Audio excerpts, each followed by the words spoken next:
The night was supposed to be ordinary. 16-year-old Marcus Daniels walked home from basketball practice, his gym bag slung over his shoulder, still sweating from the game. The streets were quiet, the flickering streetlights casting long shadows. Marcus wasn't a troublemaker. In fact, he was a straight-A student, a gentle soul who dreamed of being an architect one day. But in America, sometimes your skin color writes a story for you before you even get a chance to pick up the pen. Just 3 blocks from his house, a police cruiser rolled up slowly behind him. Blue lights flashed, even though Marcus had done nothing wrong. "Hey you, stop right there," one officer barked. Marcus froze. His father had drilled into him since he was little. If cops ever stop you, keep calm, don't run, don't argue, just survive. The 2 white officers stepped out. One was burly, with a scar running across his cheek. The other, younger, chewed gum carelessly, smirking. "What you got in the bag?" "Huh?" "Stolen property." Marcus's voice trembled. "It's just my basketball shoes, sir." But instead of checking, the older officer suddenly shoved him against the hood of the cruiser. "You people are always stealing something." The cop spat. Then it happened. The slap, a loud, humiliating crack across Marcus's face. His ears rang. His eyes watered. He had never been hit like that before, especially by someone in uniform. What the officers didn't know was that Marcus's father, Agent Samuel Daniels, wasn't just any parent. He was a decorated FBI agent, feared in the underworld, respected in Washington, and known for dismantling organized crime rings. And when he found out what happened to his son that night, the tables would turn. Marcus stumbled home, shaken. His mother gasped when she saw the red handprint on his cheek. She wanted to rush to the precinct right away, but Marcus begged her not to. "Please, Mom, Dad's gonna flip. I don't want to make it worse." But Samuel Daniels, returning home late from work, noticed immediately. He dropped his briefcase when he saw his boy. "Who did this?" His voice was calm, but his eyes burned like fire. Marcus hesitated. His father was a man who lived by facts, not emotions. But when Marcus whispered the story, Samuel went silent, dead silent. That silence was more terrifying than any shout. The next morning, Samuel didn't go to his FBI office. Instead, he put on plain clothes, grabbed his badge, and drove his son back to the neighborhood where it happened. The same cruiser sat parked on the corner. The same 2 officers leaned against it, laughing about something. Samuel's car pulled up slowly. He stepped out, tall, broad-shouldered, his presence commanding immediate respect. Marcus stayed in the passenger seat, heart pounding. "Morning, officers," Samuel said evenly. "I believe we need to have a conversation." The older cop squinted. "And who the hell are you?" Samuel reached into his jacket and flipped open his badge. The gold FBI crest gleamed under the sun. The officers froze. Their cocky smirks melted away. "Let's talk," Samuel said, but his tone wasn't a request. Inside the small precinct office later that day, Samuel requested the body cam footage from the night of the incident. Standard protocol, the desk sergeant muttered nervously, fumbling with the system. But when the footage played, something was off. The cameras had mysteriously gone dark at the exact moment Marcus was stopped. Minutes missing. A technical error, the officers claimed. Samuel leaned forward. "A technical error, exactly when my son was assaulted. That's funny, because I happen to know you had no reported malfunctions that night, and I happen to know you both filed a false report about a resisting suspect." The room went dead silent. The sergeant swallowed hard. "Agent Daniels, maybe we can handle this quietly." Samuel slammed his hand on the table. "Quietly? You assaulted my son. You covered it up. And you think this ends with a shrug?" Just as Samuel was preparing to take this higher, to internal affairs, to the press if necessary, he uncovered something deeper. Those 2 officers weren't just racists on a power trip. They were tied to a corrupt network inside the department, planting drugs, falsifying arrests, targeting young black men to fill quotas. And the missing body cam footage? Not an accident. It was routine, a hidden system, scrubbed clean whenever they went hunting. Samuel realized this wasn't about his son anymore. This was about dozens, maybe hundreds of lives ruined. The slap that humiliated Marcus was just the tip of a rotten iceberg. And Samuel Daniels wasn't the type of man to look the other way. A week later, Samuel walked into that same precinct. But this time, he wasn't alone. Behind him were 3 FBI agents, internal affairs investigators, and a federal prosecutor. The officers in the room stiffened as Samuel's booming voice carried. Effective immediately, this precinct is under federal investigation for corruption, abuse of power, and civil rights violations. One by one, files were seized, computers confiscated, and officers placed under suspension. The 2 cops who slapped Marcus, dragged out in handcuffs, their smug faces replaced with panic. Marcus, standing beside his father, watched in awe. For the first time, he realized what real justice looked like. But just when Samuel thought he had cracked the case wide open, a new threat emerged. Late one night, as he pulled into his driveway, he noticed a folded note tucked under his windshield wiper. It read, "Stop digging, or your son won't be so lucky next time." Samuel's blood ran cold. This wasn't just about dirty cops anymore. Someone higher, darker, more dangerous was pulling the strings. And now, the Daniels family was in their crosshairs. Samuel stood frozen in his driveway, staring at the note under his windshield. The letters were jagged, written in haste, almost daring him to keep going. His instincts screamed at him. This wasn't just intimidation.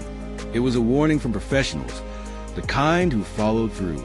He rushed inside, locking the doors, his hand instinctively brushing over the firearm holstered at his side. Marcus and his wife, Angela, were inside, laughing at the dinner table, unaware of the storm that was closing in. Samuel tucked the note into his jacket. He didn't want to scare them. Not yet, but in his gut he knew. He had kicked a hornet's nest, and the hornets were coming. The next morning, Samuel met with internal affairs. He showed them the note, but instead of urgency, they looked uneasy. "Agent Daniels," the lead investigator whispered, glancing around the room. "You don't understand. This goes way above local precinct corruption. Some of these officers, they're protected by politicians, by judges, even by federal contacts." Samuel narrowed his eyes. "Are you telling me law enforcement has turned into organized crime?" The investigator's silence was the answer. For the first time in his career, Samuel realized he wasn't just fighting bad cops. He was fighting a machine. That night, as Marcus walked home from a friend's house, a black SUV slowed beside him. The tinted window rolled down. A voice hissed, "Tell your daddy to back off." Then, tires screeched, a hand reached out, trying to grab him. Marcus sprinted, his lungs burning, his sneakers pounding against the pavement. The SUV gave chase, swerving dangerously close. But just before it could corner him, headlights appeared from the opposite direction. Samuel's car. He had been tailing his son for protection. The SUV sped off into darkness. Samuel leapt out, pulling Marcus into his arms. His son was shaking, gasping for breath. That was the moment Samuel knew. This wasn't just about justice anymore. This was survival. Through secret digging and pulling strings at the bureau, Samuel discovered the truth. The 2 racist cops who slapped Marcus were pawns. They were soldiers in a wider network, a ring of officers and city officials running a for-profit pipeline. Arrest young black men on false charges. Inflate crime numbers for promotions. Force plea deals to fill private prisons. And in some cases, make people disappear when they resisted. The corruption reached into the mayor's office. And now Samuel understood the note. If he kept pulling, he wouldn't just lose his career, he could lose his family. Samuel faced a choice. Step back, protect his wife and son, and live in silence. Or keep pushing, knowing the storm might swallow them whole. He looked at Marcus, his son who had been humiliated, slapped, hunted in the streets. He saw the fear in his eyes, but also the spark of trust. Trust that his father would never bow down. Samuel made his decision. "This ends now," he whispered. But he didn't say it as an FBI agent. He said it as a father. Samuel set a trap. He fed false information through a wiretap channel he knew the corrupt officers were listening to. A shipment of evidence, supposedly being moved. The bait worked. That night, Samuel and a covert FBI task force followed the same black SUV to a hidden warehouse. Inside, they uncovered stacks of drugs, cash, and falsified case files, all tied to the corrupted network. It was enough evidence to blow the operation open. But just as agents moved in, gunfire erupted. Masked men opened fire, desperate to protect their empire. Samuel grabbed a rifle and returned fire, dragging Marcus, who had insisted on coming, behind cover. The warehouse became a war zone of flashing bullets and shouting voices. By dawn, several were dead, many arrested. But Samuel noticed one face missing, the chief of police himself. The mastermind had slipped away. Weeks later, the story hit national news. Samuel Daniels was praised as a hero. Corrupt officers were jailed. Politicians squirmed. But the victory was hollow. One night, as Samuel tucked Marcus into bed, his phone buzzed. A blocked number. He answered. A chilling voice whispered, "You think this is over? You just exposed pawns. The king is still out there, and he knows your name." The line went dead. Samuel stood in the dark, clutching the phone, his heart pounding. He realized he hadn't ended the war. He had just declared it. Samuel knew the warning wasn't idle. Whoever the king was had eyes everywhere. Weeks of digging, cross-referencing sealed documents, and tracing phone records led him to a shocking name. Judge Harold Whitman, a man beloved by the media, a pillar of justice. The same judge who had once smiled in Samuel's face at a fundraiser, praising his FBI work. But Whitman wasn't just a crooked judge. He was the architect of the entire system, signing off fake warrants, silencing whistleblowers, protecting dirty cops. The so-called justice Marcus was supposed to receive was controlled by Whitman himself. Samuel couldn't take Whitman down the normal way. The man had decades of influence, allies in Washington, even federal judges in his pocket. So Samuel did the unthinkable. He went undercover, posing as a desperate dirty cop. Samuel infiltrated a meeting arranged by one of Whitman's lieutenants. Hidden cameras recorded everything. The bribes, the orders to frame black teens, the boasting about keeping the prison pipeline alive. Finally, Whitman appeared in person, calm, smiling, certain no one could touch him. That's when Samuel slid the badge across the table. "Judge Whitman, you're under arrest."